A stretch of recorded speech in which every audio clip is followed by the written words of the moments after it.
बिस्मिल्लाहिर्रहमानिर्रहीम। अस्सलाम वालेकुम। गोल्ड क्रूड ऑयल और यूरो यूएसडी के एनालिसिस के साथ ओबॉक्स गोल्ड की टीम की जानिब से गोल्ड ने काफ़ी कल का भी बिहेवियर इसका नेगेटिव साइड भी गया, सेंटिमेंट्स नेगेटिव ही लग रहे थे। जैसा कि कल की वीडियो में बताया गया था कि ये किसी टाइम भी एक अच्छी हैंडसम डिप की साइड पे जा सकता है, क्योंकि ऊपर सारी रिजेक्शन ही मिली इस एरिया में इसको। और ये अगर आप देखें तो ये मूविंग एवरेजेस हैं 100 DMA की और 21 DMA और 50 SMA। ये काफ़ी बंच ऑफ रेजिस्टेंस यहाँ पर खड़ा है इसके लिए, जो कल भी किसी सूरत में भी किसी भी जगह पर भी इसने इसको ब्रेक करने की तरफ नहीं गया, और ना कोई ऐसी पोटेंशियल बनी। रात की क्लोजिंग भी एक 5016 पे थी, लेकिन आज ये सुबह मॉर्निंग में एक गैप ओपनिंग भी कह सकते हैं, लेकिन कंटिन्यूसली सेलिंग ही विटनेस्ड है सुबह मॉर्निंग ओपनिंग के बाद से लेकर अभी तक। जो इंट्राडे में है 4873 के लो लग चुके हैं, और वीकली मेजर सपोर्ट लेवल 4885 का है, उसको एक दफ़ा टच किया है, लेकिन अभी करंट प्राइस 4910 के ऊपर ट्रेड हो रही है और अभी वापस ऊपर ही थोड़ा सा ऊपर आया है। अब देखने वाली चीज़ ये है कि ये इसकी प्रीवियस डबल बॉटम था यहाँ पर तकरीबन 4902 तक 4902 के ऊपर जो है एक इसका पहले रिबाउंड होकर ये 5080 के लेवल पर गया था। अभी उससे लो तो इंक्रीज़ किया है तकरीबन, जैसा कि आप देख सकते हैं कि यहाँ पर दो जो है 4904 के इसमें आ रहे थे, और आज जो है 4873 का लो लगा है। लो इंक्रीज़ होना कोई अच्छी चीज़ नहीं है, लेकिन अभी यहाँ से थोड़ा सा पुट बैक आता हुआ लगता है कि थोड़ा सा ये रिबाउंड कर सकता है तकरीबन 4950 के करीब। अच्छी बाइंग जो है वो 4885 की रेंज में बनेगी, और जो ये लो लगे हैं आज के इनके स्टॉप्स में, और अगर ये लो ब्रेक होते हैं तो अल्टीमेटली नीचे 200 DMA की मेजर लेवल है जो 4835 का लेवल बनता है। ये फिर सपोर्टिंग रेंज बनेगी 4835 से लेकर तो 4814 तक, और नीचे जो मेजर लेवल बनेगा वो 4730 का बनेगा। लेकिन जो अभी ऑब्जर्व करने वाली जगह है वो सबसे पहले तो आज का लो है जो अभी तक लगा है, ये ब्रेक नहीं होना चाहिए अगर इसमें तेज़ी बननी है। और दूसरा जो इसके अंदर है वो 4835 की जगह बनती है, जहाँ से इसको रिबाउंड आ सकता है। पर अगर रेजिस्टेंस देखें तो 5000 के ऊपर है अच्छी बड़ी रेजिस्टेंस खड़ी है, जो इसको ब्रेक करेगा तो 5110 और दोबारा इसी रेंज में घुस सकता है।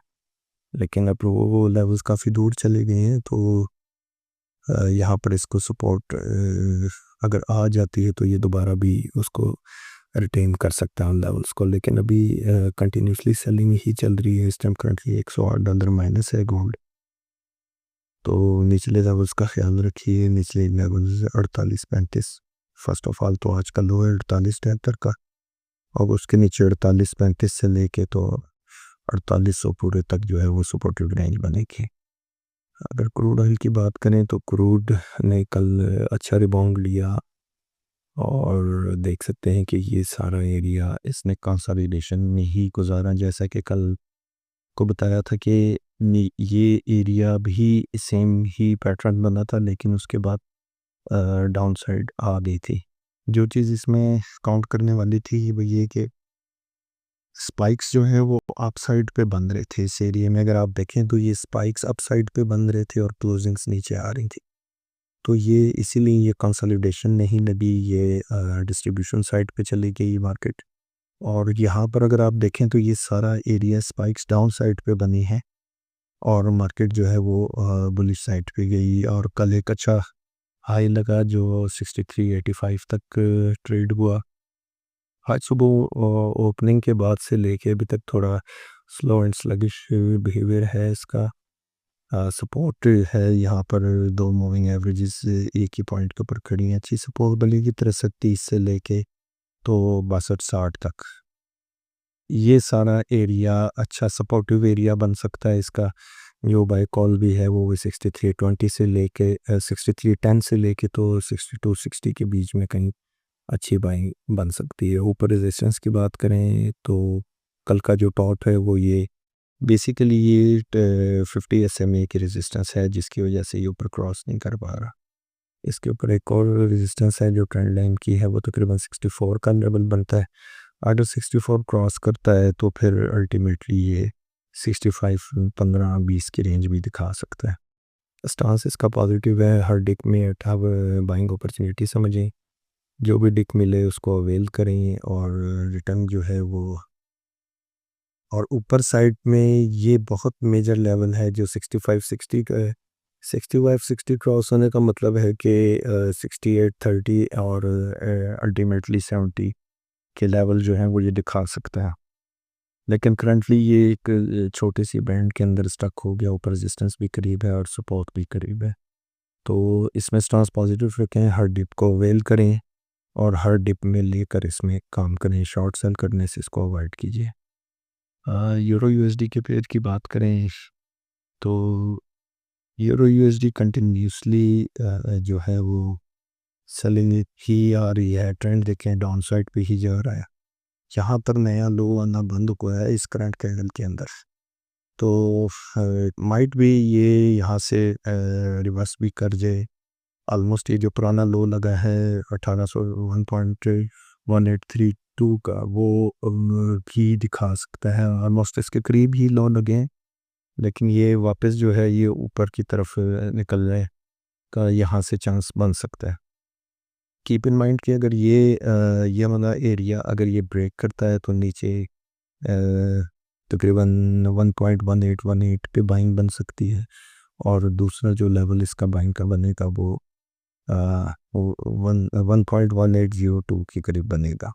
तो ये सारा सपोर्टिंग एरिया है। अगर ये इस तेज़ी को देखें और उसके बाद ये बहुत टिपिकल बियर रन में नीचे आया है ये, यानी नीचे सारी सपोर्ट है इसकी, और ऊपर रेजिस्टेंस देखें तो ये बहुत बंच बना हुआ है यार। इसका 3 मूविंग एवरेजेस की रेजिस्टेंस खड़ी है, उसके ऊपर जो है ट्रेंड लाइन की रेजिस्टेंस खड़ी है।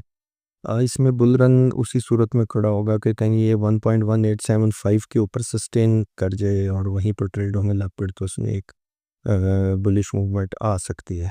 अनटिल अनलेस ये वाले एरिया नहीं क्रॉस होता तो डाउन साइड ही लगेगी, और अल्टीमेट जो डाउन साइड का टारगेट है वो 1.1776 है।